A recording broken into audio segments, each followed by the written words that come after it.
Danelle has this announcement. Pretty cool. Let's jump into it.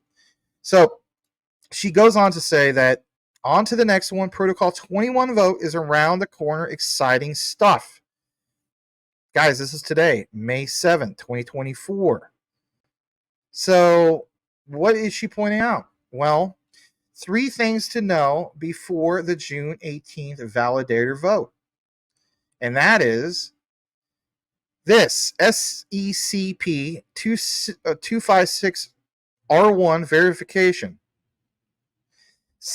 Cap 0051 boosts security and usability. I know this is some of the nerd talk, but just hear me out. Community-driven caps like 0053 enhance state archival. Ecosystem continually works to maintain network efficiency.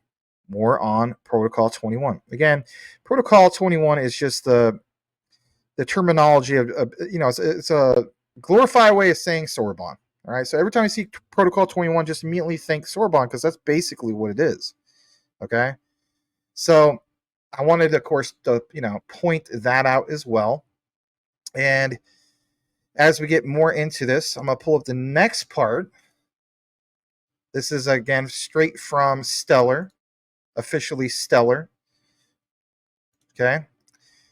June 18, 2024, Stellar Public Network validators will vote on this upgrade, like she pointed out.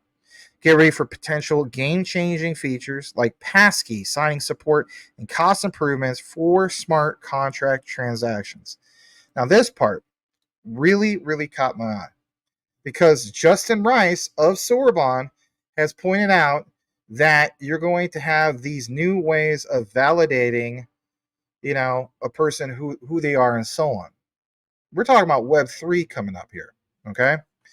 So I'm going to take you to this next part, and basically it goes to this. Let's pull this up. There's a thread from stellar.org announcing Protocol 21, aka, Sorbonne, published when? May 7th. This is today. This is why I'm bringing it to you guys 2 days in a row. We're Sorbonne, or Stellar, I should say.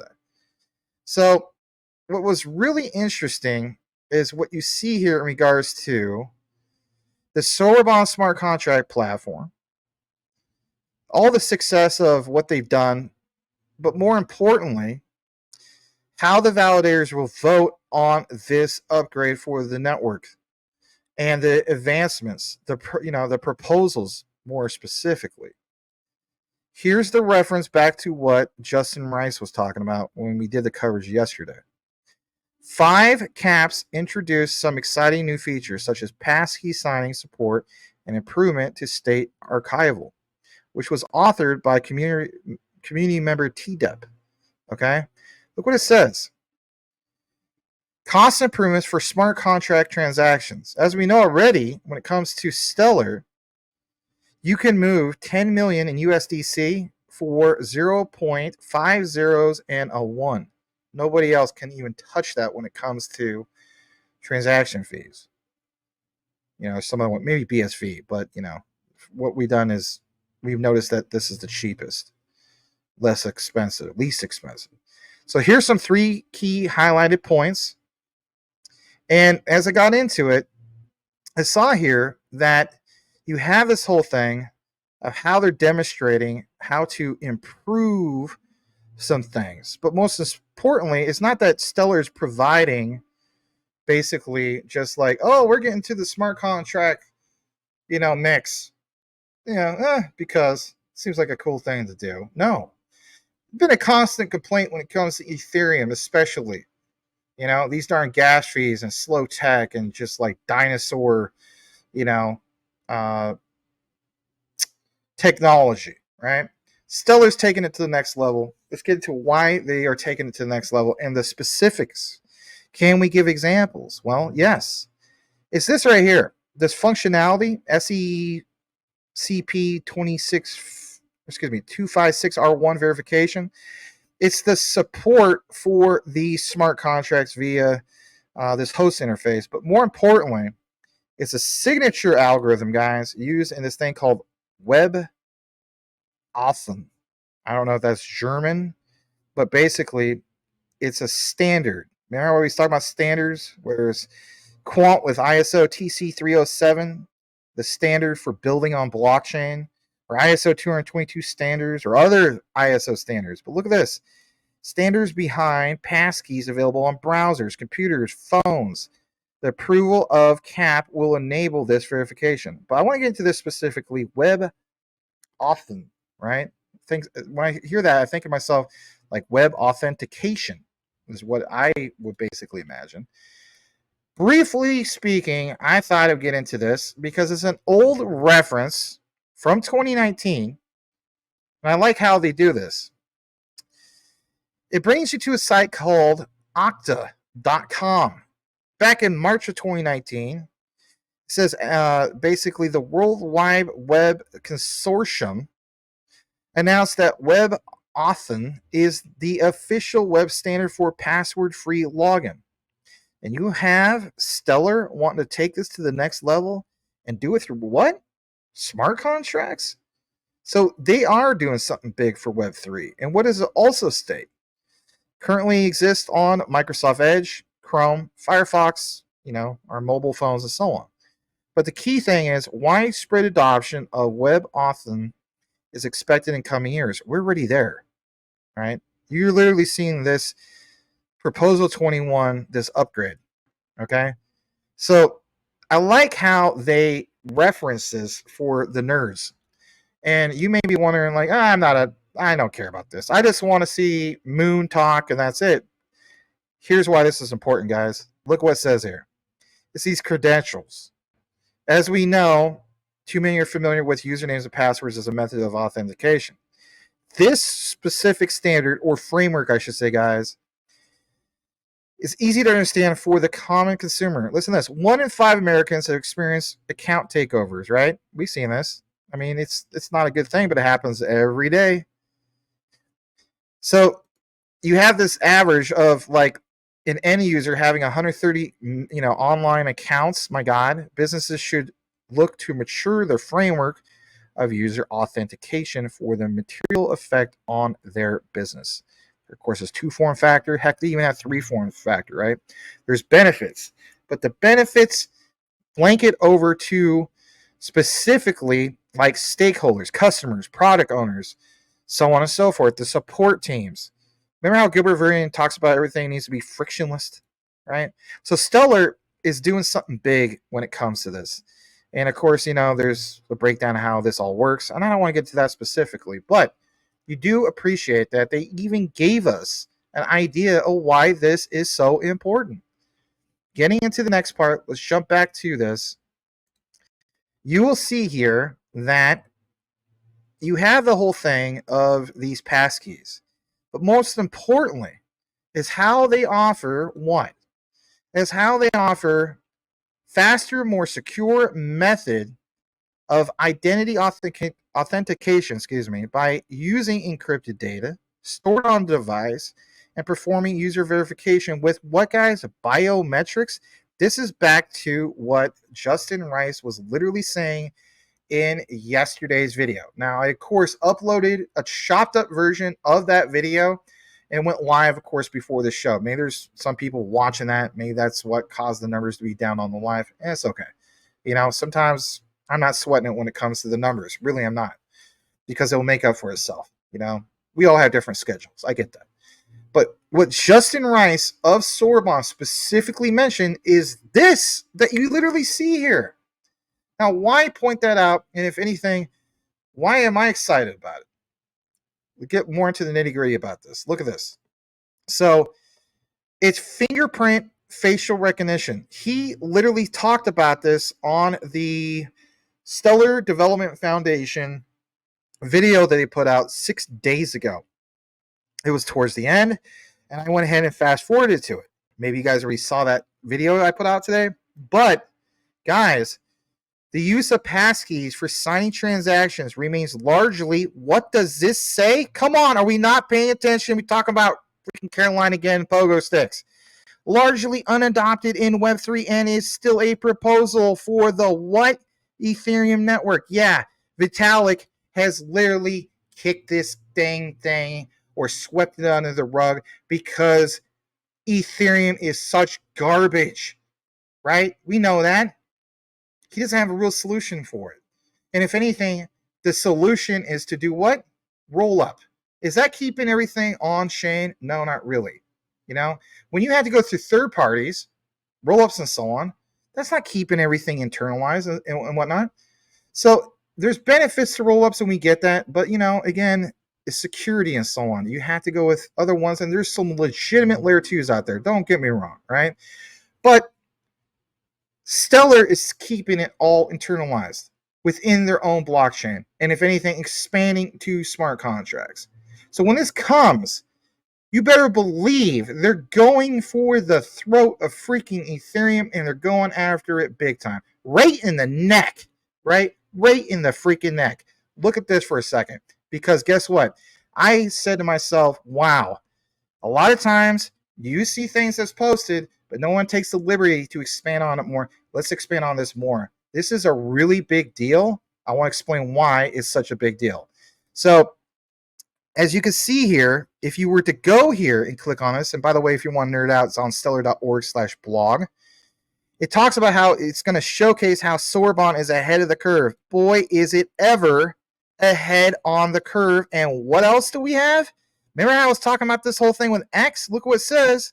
Look what it says. You want to see how using pass keys allows for incredibly simple and intuitive Web3 experience?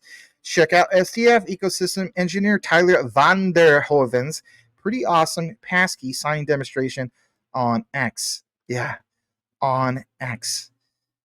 We already talked more than enough times about how I believe, with my thesis, about how Stellar will be the chosen one for X. Again, if you're brand new to all this, you owe it to yourself to watch that. I know it's a super long deep dive. It's the thumbnail in the video section that literally shows Elon Musk, and he's holding like a thing of Stellar, and he's wearing like a hood. Okay. Again, just go to the video section. But most importantly, let's get back to the topic. So let's pull this up. Here we go. This is a problem for Ethereum, but Stellar is embracing it. This is why I'm telling you flat out, guys. Stellar is going for the neck of Ethereum, right? Going right after the throat, the jugular, okay? Look at this. Let's go ahead and blow this up, make it nice and big for people like Boomer F. Sooner sitting on his couch with his dog, Monica. Shout out to Monica, the dog. But we're not talking about puppy dog news tonight. We're talking about real blue chips here. We're talking about Stellar. People that complaining about Stellar not moving in price. I don't want to be part of that. You don't understand the bigger picture. This is the bigger picture, and look at it for yourself. EIP 7212 precompiles for SECP 256R1 curve support. Vitalik, Buterin, and Ethereum never embrace this? Probably because they didn't have the tech, right? They have the smart contracts, but do they have the tech?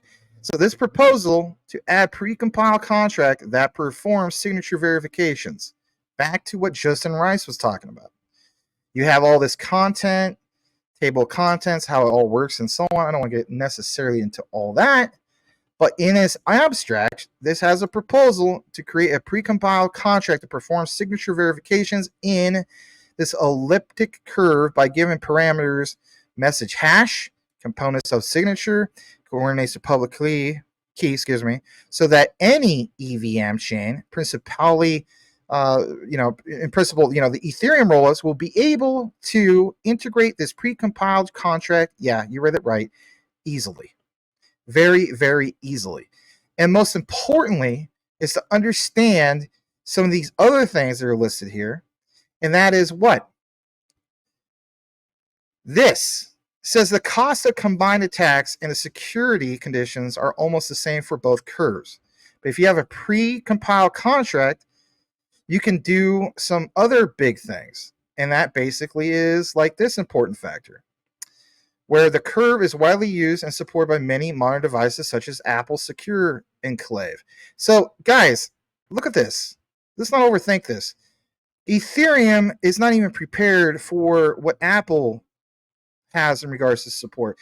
How are we? I mean, come on. How are we realistically supposed to use Ethereum in its current state, when you see things like this, they're not preparing for Web3 at all. No, they're not. This is proof of that. But Stellar's embracing it because, again, like how many people have Apple phones? I don't. I've been labeled as a peasant. Shout out to Mike Cornwell and so on. I label myself, a peasant because I use Android. It's just a little joke, right? I'm not trying to pull a George or anything. But the point is, if you're not embracing innovation, you are going to be left in the dust, right? Absolutely. So this is all here. It's all verifiable.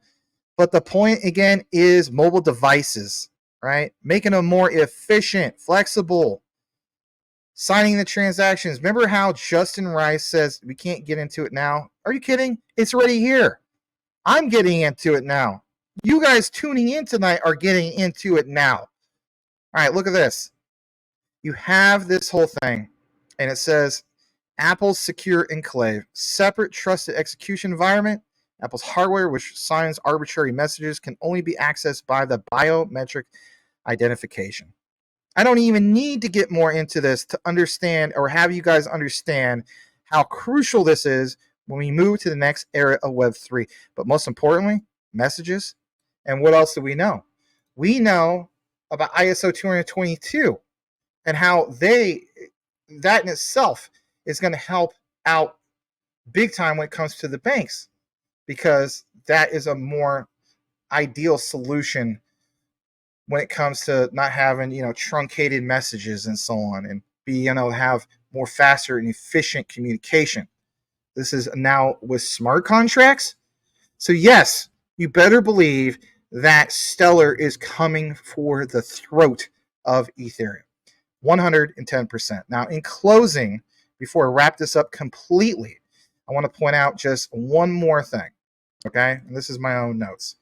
So remember how I talked about SECP26R1, right? Well, it's this adoption, okay? Mass adoption. Ethereum doesn't want to tackle the problem, but Stellar does. That's the bottom line. So it's this verification of Stellar's Sorbonne smart contracts, right? Significant. Numerous reasons. I won't get into a whole grocery list of it, but there's two main improved security and user experiences that I want to get into with you guys tonight before we wrap this up. Passkey leverages for biometrics. Transactions, as we know, are signed using fingerprint or facial recognition stored. Justin Rice, when he does his update, you will see him get more into that. I'm just being honest. What else is he really going to talk about? I'm spilling the beans before he does, for crying out loud. That's no me pat myself on the back. That's just me being real. I could read just as much as the next guy, right? But it's being able to securely do all this on the user's device, more importantly, an Apple iPhone, and it eliminates the need for remembering complex passphrases or keeping private keys secure. If we talk about mass adoption when it comes to these assets, or most importantly, reaching a day in time where finally, Stellar XLM is being used to buy groceries, pay your bills, all this stuff. You have to make it easy. You cannot embrace the old tech. I mean, not even that long ago when, the whole thing of the pandemic happened, we finally reached to the whole thing where you take the credit card and you touch the device instead of taking your hand and physically putting it in and so on, right? How we even take it to the next level. Well, Stellar's obviously doing that, and they're doing it how? Through smart contracts, and they're trying to take it to the next level. They're not just embracing Web 2. They're saying, guess what? We already have on and off ramps. We're embracing Web 3. We're taking it to the next level. Nobody is really, if you think about looking more into this. And, I'm not trying to sound like, what's his name, with the RICO law, right? You're only going to get it here. No, not like that. But I have not personally seen more people elaborate on it. I just want to throw that out there, okay? But what's also important, well, it's reducing the risk of phishing attacks, stolen credentials. We talk about the internet of trust. If we really want to get people on board with it, they have to be convinced that this is a trustworthy, new tool. for the next era. What era? Web 3. All right. Talked about all that tech. What about faster authentication, guys? I'm telling you flat out, that needs to get mentioned. So biometric verification, generally, as we know, quicker than entering passwords, leading to a more smoother, of course, user experience. That's a win. Sign me up. Especially if it is more quicker, more efficient. I mean, come on. Just need to look at something and then boom, biometric scan. You know, remember with JASMY how we talked about Mofira, I think it's called Mofiria, with the vein? This is Stellar, and they have a different approach to it. Very cool. All right, more about authentication real quick.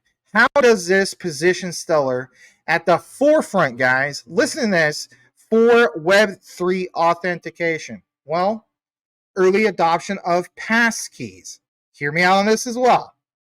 While Ethereum is still considering functionality, like, we'll get to that. I'll pick my nose, my Vitalik Buterin. We'll just kick this, can down the road even more. While they're still considering this functionality, Stellar Sorbonne contracts are ready for passkey integration. Yeah, boy, that matches sticking in stew, potentially giving Stellar a first mover advantage. I cannot wait to see some of the people in the comments saying, "Oh yeah, while you are you hold on to your Stellar at 11 cents, I'm gonna go make money." I never forget that guy's comment. Nothing against them, but come on, you're gonna paper hand generational wealth. Give me a break. All right, back to this whole thing I talked about earlier about web authn, right? It sounds like web authentication. It sounds kind of German. That's standard compatibility. Before we really wrap it up, I know I keep saying that.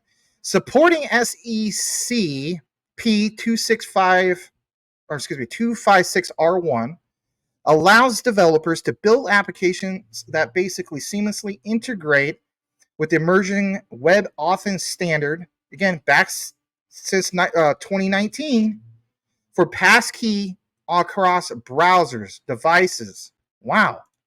Right?